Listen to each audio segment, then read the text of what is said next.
Continuing on in naked awareness then with the fourth vision, the text describes the following. For the vision of the extinction of phenomena, do whichever of the three postures that you want and practice in unobstructed state that transcends the intellect without grasping onto the divine embodiments and bindus and so forth. And then spiritual awakening is present within you. So there is no hope or anticipation regarding enlightenment.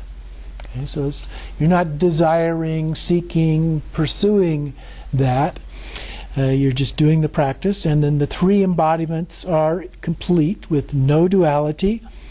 The three embodiments would be the three Buddha bodies. And the qualities of a Buddha are perfected. The habitual propensities are extinguished. Vital essences vanish into the five lights.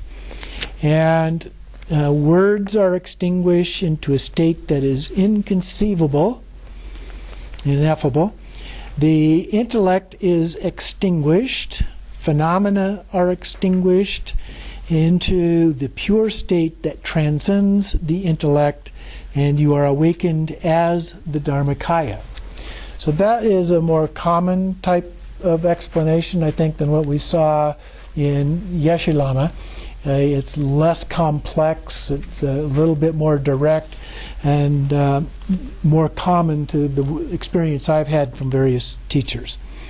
The commentary then says, if it is true that our actual nature has never been diluted, how can we account for the fact that we act the way that we do?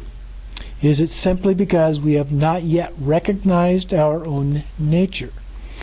At this point, going down a couple paragraphs, at this point in practice, grasping onto subject and object, an I and a you no longer occurs. The visions of the bindus, of Vajra strands arise. There is no sense thinking, oh, I see them. There is no sense of duality, subject and object.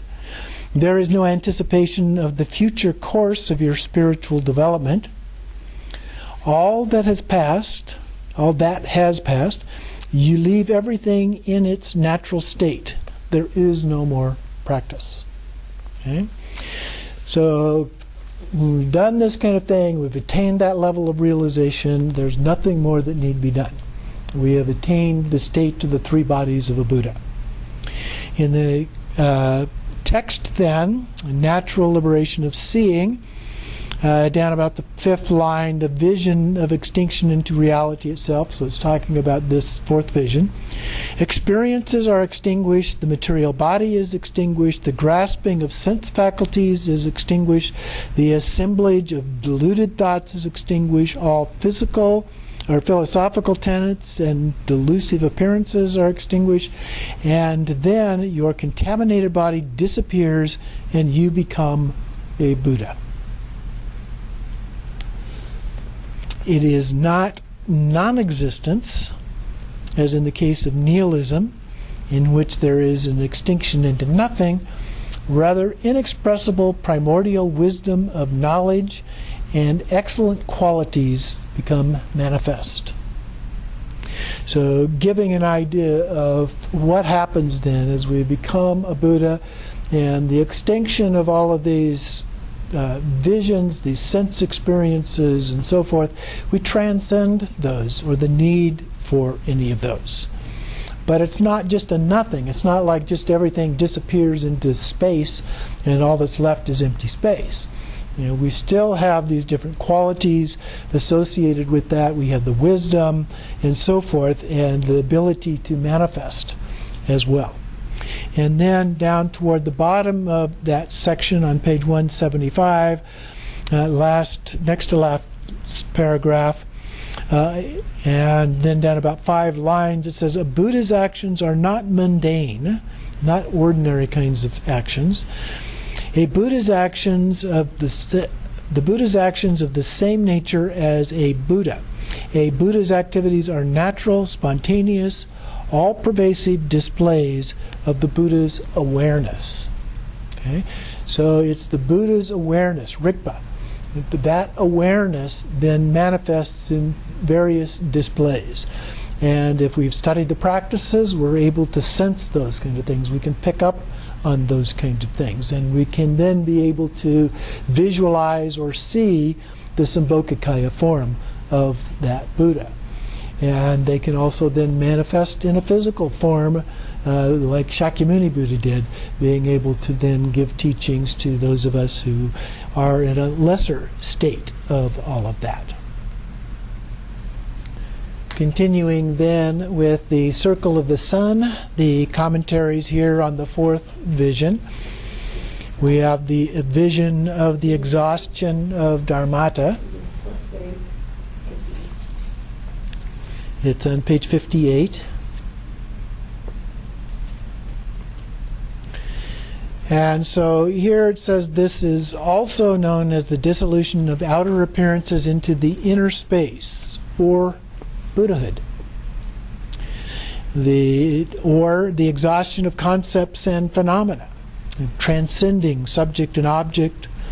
And so it is the spontaneous presence having dissolved back into the ground of primordial purity.